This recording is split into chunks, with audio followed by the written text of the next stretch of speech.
Students, welcome back to my YouTube class जिसका नाम है math series by Santosh Shikhawat. अपनी सीरीज में मैं आपको एनसीईआरटी की 12th स्टैंडर्ड की मैथ्स बुक करवा रही हूँ। And students, in my previous videos I have explain you about conditional probability and then independent events, then some theorems based on that we have solved some problems also. So if you have not watched my previous video, please watch that, तभी आप इसको link कर पाएंगे. So students, in today's class I will explain you some question of exercise 13.2. इसका concept मैंने आपको पहले ही बताया स्टूडेंट्स. सो क्वेश्चन नंबर 4 से हम स्टार्ट करते हैं. क्वेश्चन नंबर 4 जो है स्टूडेंट्स आपको ये गिवन है that a fair coin and unbiased dice are tossed and here is a event में स्टूडेंट्स क्या गिवन है आपको that head appears on the coin. And एक आपको इवेंट बी गिवन है जिसमें आपको ये गिवन है that 3 appears on the dice, right. तो स्टूडेंट्स पहले हम सपोज उसके सैम्पल स्पेस लिख लेते हैं. Let S be the sample space of the event.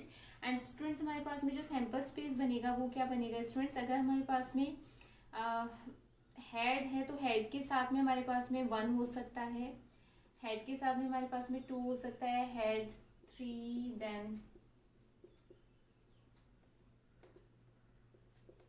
Same way students tail के साथ में T2.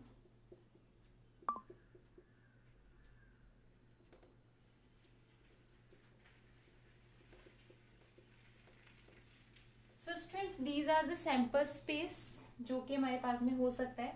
नाउ स्टूडेंट्स आपके पास में जो इवेंट ए है उसमें हमें गिवन है that head appears on the tail, right. तो स्टूडेंट्स हमारे पास में हेड के लिए हमारे पास में ये जो है ये ए इवेंट के सैम्पल स्पेस हो सकते हैं. ये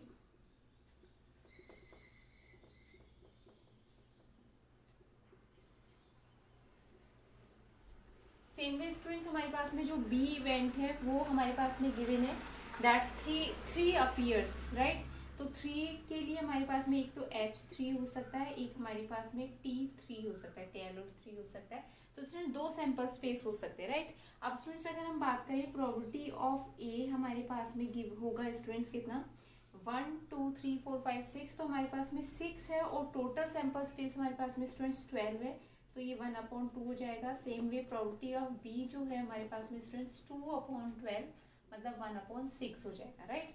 अब स्टूडेंट्स इस क्वेश्चन में आपको प्रूव क्या करना है, इस क्वेश्चन में आपको ये चेक करना है कि ये जो दोनों इवेंट्स हैं ये इवेंट्स जो हैं वो इंडिपेंडेंट इवेंट्स है, राइट. तो स्टूडेंट्स मैंने आपको एक थ्योरम बताया था कि अगर 2 इवेंट्स जो हैं वो इंडिपेंडेंट इवेंट होते हैं तो probability of A intersection B जो है वो probability of A multiply probability of B होता है. ये कैसे आता है इसका डेरिवेशन मैंने पहले ही अपनी प्रीवियस वीडियो में एक्सप्लेन किया है, तो आप उसको वॉच कर लीजिए. स्टूडेंट्स ये हमारे पास में कंडीशन होती है, राइट. तो अगर स्टूडेंट्स इसकी और इसकी वैल्यू अगर इक्वल आती है तो इट मीन्स वो जो है वो इंडिपेंडेंट होगा. अगर नहीं आती है तो फिर वो स्टूडेंट्स इंडिपेंडेंट नहीं होगा, राइट. तो पहले हम students probability of A multiply probability of B अगर हम फाइंड करें तो स्टूडेंट्स ये हमारे पास में कितना आ रहा है 1 इसकी प्रोबेबिलिटी हमारे पास में 1/2 आ रही है और इसकी प्रोबेबिलिटी हमारे पास में 1/6 आ रही है. तो ये हमारे पास में स्टूडेंट्स 1/12 आ रहा है. ऐसे ही स्टूडेंट्स अगर मैं probability of A intersection B देखूँ तो ए इंटरसेक्शन बी का मतलब हो गया स्टूडेंट्स, अगर आप यहाँ पे देखें तो इनमें स्टूडेंट्स एक ये ऐसा इवेंट है जो दोनों में कॉमन आ रहा है, राइट. तो इसका अगर मैं बात करूँ कि ये जो ए इंटरसेक्शन बी जो है इसका हमारे पास में सैम्पल स्पेस क्या होगा तो वो हमारे पास में H3 होगा और इसकी प्रोबेबिलिटी अगर हम निकालें तो स्टूडेंट्स 1/12 आएगी. तो स्टूडेंट्स आप यहाँ पे देख रहे हो कि इसकी वैल्यू भी 1/12 आ रही है, इसकी वैल्यू भी 1/12 आ रही है. इट मीन्स व्हाट कि ये इंडिपेंडेंट इवेंट होगा, राइट. तो स्टूडेंट्स इस तरीके से आप प्रूव कर सकते हो कि जो इवेंट्स है वो इंडिपेंडेंट है या फिर नहीं है, राइट. तो इसी क्वेश्चन में यही पूछा गया था students. So let's move to the next question.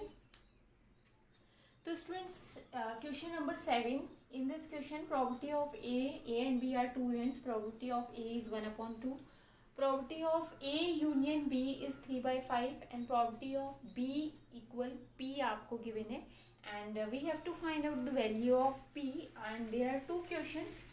Find the value of P when the events are mutually exclusive and find the value of P when events are independent, right. तो पहले हम mutually exclusive के case में हम find करते हैं.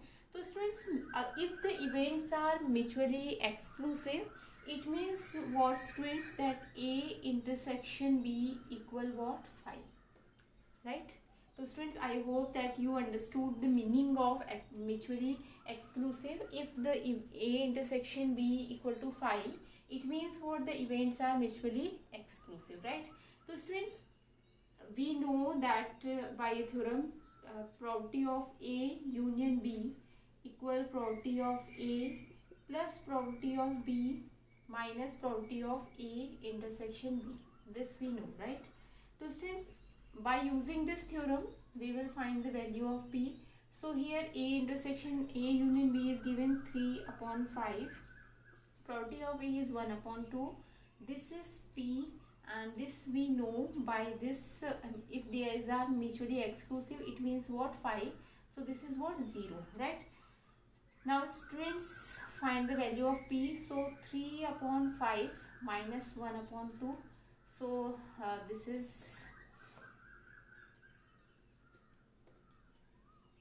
So this is 1/10, right? So value of P is 1/10 in the case of mutually exclusive, right? Now find the value when these events are independent, right?